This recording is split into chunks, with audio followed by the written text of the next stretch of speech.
योजन का होता है यमराज का शरीर? राक्षसी का शरीर होता है 1.5 योजन का। ख्याल रखिएगा। तारका का शरीर, पूतना का शरीर कितना योजन का था? 1.5 योजन का। 1 योजन में कितना कोष? 4 कोष। 1.5 योजन में 6 कोष। और 1 कोष में कितना किलोमीटर? 3 किलोमीटर। 6 कोष में 18 किलोमीटर सीधा नाप के सामना नाप लीजिएगा, टेढ़ा मेढ़ा नहीं। अब उसको खड़ा कर दीजिएगा 18 किलोमीटर को, तब क्या होगा? राक्षसी बदन।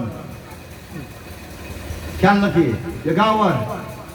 और ये तो राक्षसी बदन हम बतला रहे हैं। यमराज का शरीर कैसा है?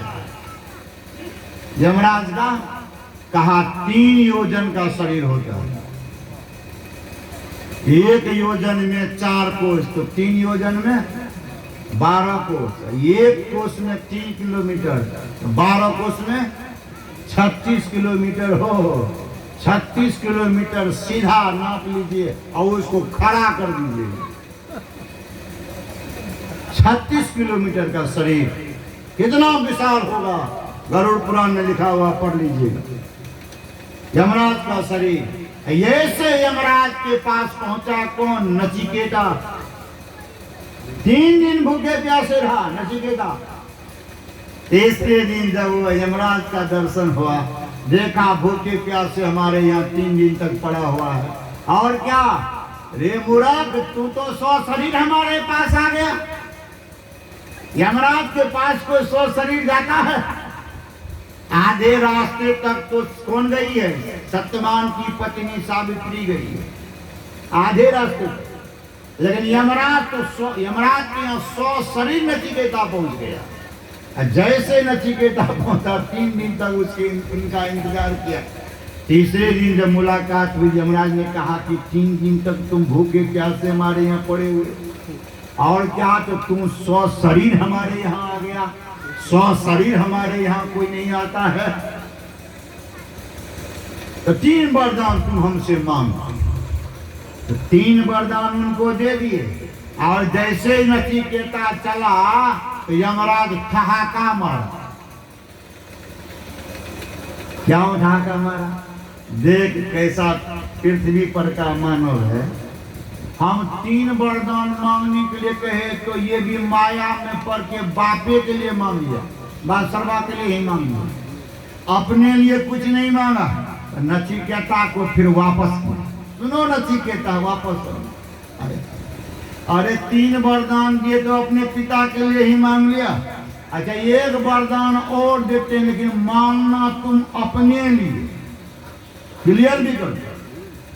नचिकेता सोचा अपने लिए मांगूंगा तो सही, लेकिन ऐसी मांग में पृथ्वी के प्रत्येक मनुष्य का उद्धार हो, ऐसा मांग में मांगो।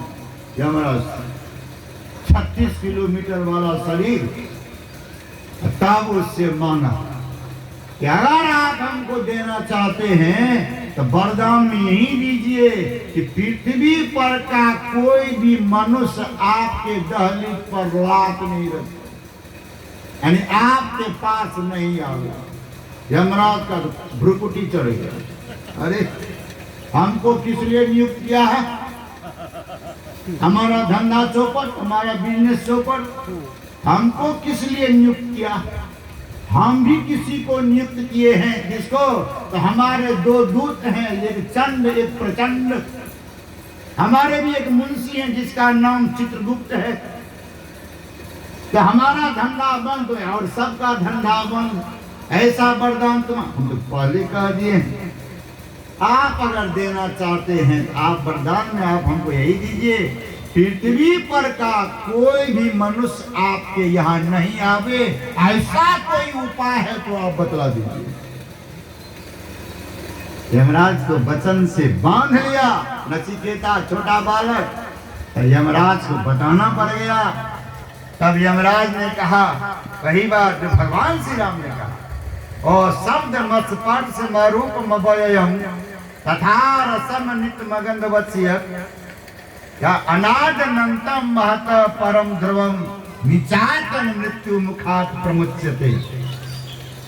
हे नचिकेता, जो शब्द से रहित है और जो शब्द से रहित है, मस्पर्श जिसको तुम स्पर्श नहीं कर सकते हो, मरूप जिसका कोई रूप नहीं है, मव्ययम जिसका कोई अवयव नहीं है, जो वचन में आने वाला नहीं है, ऐसा जो रूप है, ऐसा जो स्वरूप है, ऐसे का अगर तुम ध्यान भजन करेगा तो ऐसे के ध्यान कर लेने से, ऐसे की प्राप्ति कर लेने से कोई भी व्यक्ति हमारे दहलीज पर नहीं आएगा। क्या? मृत्यु के मुख से वह छुटकारा पा लेगा।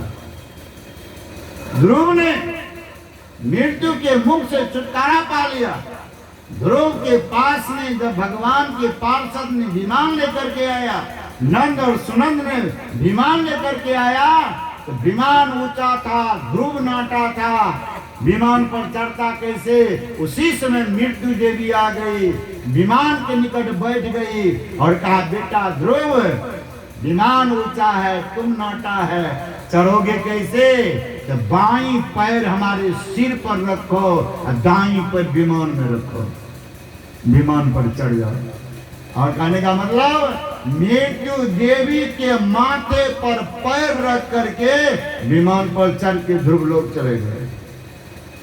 कहने का मतलब, ऐसा जो रूप है परमात्मा का, ऐसा जो स्वरूप है, ऐसे स्वरूप को जो तत्वतः जान लेते हैं, वो मृत्यु के मुख से छूट जाते हैं। वही परमात्मा को स्वरूपतः जानते हैं। तब